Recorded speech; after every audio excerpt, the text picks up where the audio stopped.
Pada mulanya, Tuhan menciptakan dunia ini.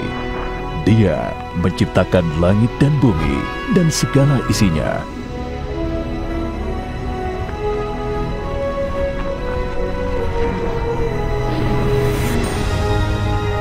Segala yang diciptakannya itu baik, memperlihatkan kebaikan dan kekuatannya. Allah menciptakan bermacam-macam tumbuhan dan binatang. Kemudian Allah membentuk manusia dari debu tanah. Dia menghembuskan nafas kehidupan untuk membuatnya hidup. Manusia pertama itu dinamainya Adam. Kemudian Tuhan menciptakan seorang perempuan untuk menemani dan menjadi istri Adam. Perempuan itu dinamai Hawa. Allah menciptakan lelaki dan perempuan sehingga mereka dapat menikmati hubungan yang dekat dengan Tuhan. Mereka hidup dengan bahagia di dalam sebuah taman yang indah bernama Taman Eden. Di sana tidak ada penderitaan dan kematian.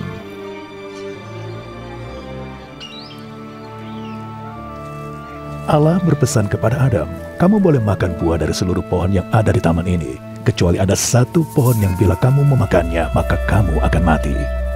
Tapi suatu hari, iblis mencobai Hawa. Dia memakan buah yang dilarang itu, dan suaminya pun ikut memakannya. Saat itu hubungan mereka dengan Allah pun rusak. Allah itu suci, sehingga para pendosa tidak dapat hidup dalam kemuliaan Tuhan.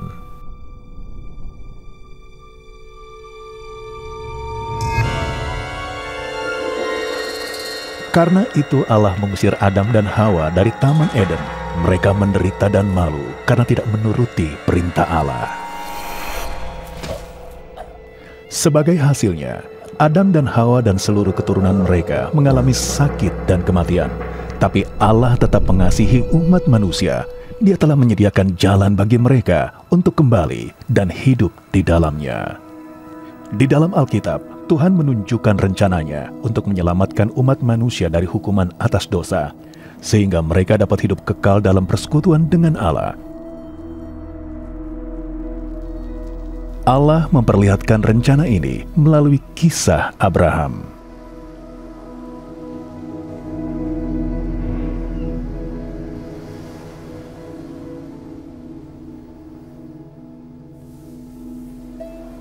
Abraham percaya dan menghormati Allah. Allah berjanji memberkati, dan melaluinya juga bangsa-bangsa akan diberkati.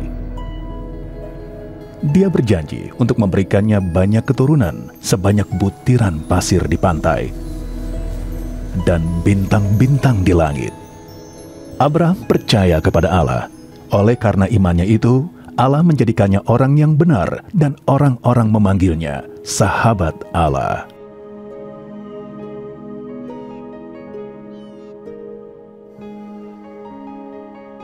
Suatu hari Allah menguji Abraham untuk melihat apakah dia benar-benar percaya dan menuruti segala perintahnya. Dia menyuruh Abraham untuk mengorbankan anaknya. Abraham mengetahui bahwa anak ini adalah seorang yang Allah janjikan untuk memberikannya banyak keturunan. Tetapi Abraham tetap percaya dan menaati Allah. Oleh karena itu, Abraham bersiap membunuh anaknya sebagai persembahan kepada Allah.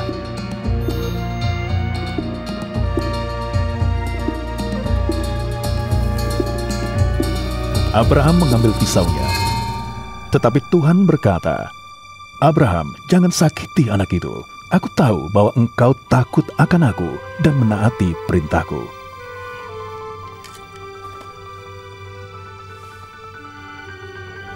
Lalu Abraham melihat seekor domba. Tanduknya tersangkut pada semak-semak. Kemudian Abraham mengambil domba itu dan mengorbankannya kepada Tuhan sebagai ganti anaknya. Ketika Tuhan menyediakan kurban seekor domba sebagai ganti anak Abraham, Allah menunjukkan cinta kasih yang besar bagi semua orang. Dia juga menunjukkan rencananya untuk menyediakan pengorbanan terakhir untuk mati sebagai ganti dosa umat manusia.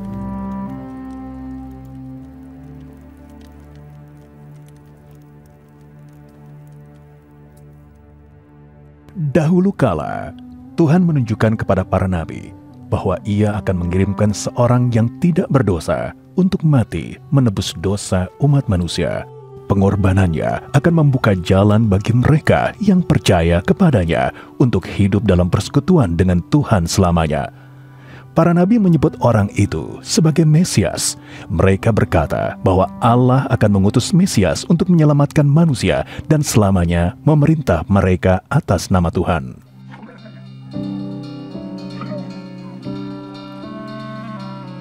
Beberapa ratus tahun sebelum kedatangannya, para nabi berbicara mengenai hal-hal yang akan dilakukannya dan juga hal yang akan terjadi kepadanya. Seorang nabi berkata bahwa Allah akan berkata kepada Mesias, "Engkaulah anakku." Maksud nabi itu bukanlah hubungan fisik antara anak dan orang tua. Panggilan anak Allah menunjukkan hubungan yang erat antara Mesias dan Allah, serta perannya sebagai raja dan penyelamat. Nabi Yesaya berkata, seorang perawan akan mengandung seorang anak. Anak tersebut adalah firman Allah yang kekal, yang diutus menjadi anak manusia untuk menampakkan diri Tuhan kepada dunia.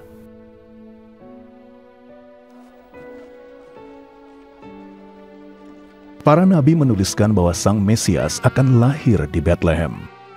Mereka meramalkan kedatangannya sebagai raja dan dikhianati oleh salah satu temannya dengan 30 keping perak. Para nabi mengatakan bahwa Mesias akan mengorbankan hidupnya, tetapi Allah akan membangkitkannya di hari ketiga. Para nabi menyebut Mesias sebagai anak manusia dan akan kembali dalam hadirat Tuhan, serta Allah memberikan kepadanya kuasa atas segala bangsa selama-lamanya. Lebih dari 2000 tahun yang lalu, ada seorang yang hidup di bumi ini, namanya Yesus. Ketika orang melihat perbuatan-perbuatannya, mereka bertanya satu sama lain, apakah dia Mesias itu?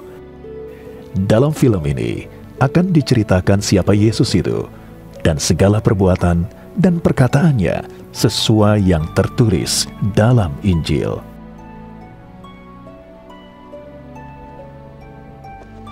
Di dalam film ini, seseorang memerankan sebagai Yesus. Tidak seorang pun yang layak untuk melakukan hal ini, tetapi film ini dibuat sehingga semua orang dapat mengetahui dan belajar mengenai kehidupan Yesus dan dapat menerima anugerah Tuhan yang dijanjikannya itu.